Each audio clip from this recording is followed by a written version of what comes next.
So working with your friends is the best, and something that's been very cool over the last 10-ish years that I've been making stuff publicly on the internet is that the scope and size of those projects has grown so much. Obviously, I've been making videos for a long time. I've been doing collab videos for a long time, helping friends launch different things, but especially the experience of getting into the podcast world has been so cool because more and more people are able to see and to listen to, in this case, the cool stuff that I make with my friends. I also know how to do this better, so I know how to like grab the social handles of a new project that I'm doing or buy the domain name before I actually need a website, how to, optimize it to make it easy for folks to share with their friends.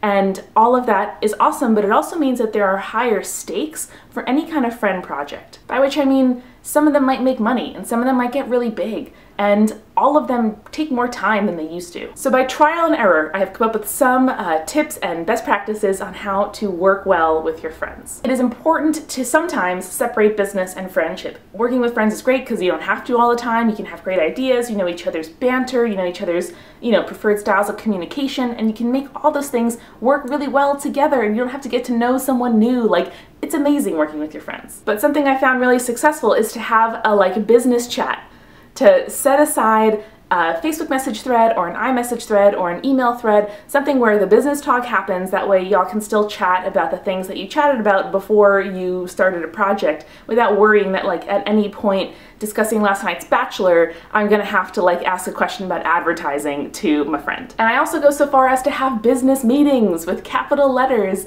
We'll say, put it on the calendar, we'll make an agenda, we'll, everyone have their notebooks out, and for an hour, just have a business meeting. And even though it sounds kind of dorky to set that frame around it, I think it's helpful because it allows you to ask questions that would otherwise feel weird of your friend. If you and your friend are in a business meeting, that allows you to ask questions and to question assumptions that otherwise you wouldn't if you were just again, having brunch and discussing this, or in your normal iMessage thread, talking about your plans this weekend, and also, oh, by the way, what is our equity split? And it's good to do that regularly. For our podcast, we have a business meeting every quarter or so, which again, I know it sounds ridiculous to use that vocabulary on a kind of medium small podcast, but it really helps us to stay focused, to have a place for these questions, and to revisit stuff that would otherwise maybe build and be unspoken and be kind of awkward. So I'm a fan of talking about it. Something we can also do at those meetings is just to check in with each other. And again, whether you have a meeting or not, it's helpful just to say, is this fun for you?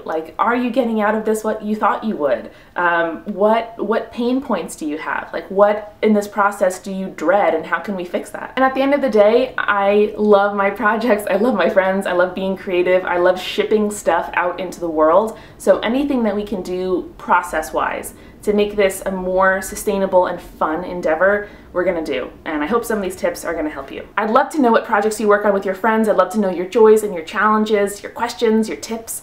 So please do let me know in the comments. And I'll be seeing you tomorrow for another day of Vita.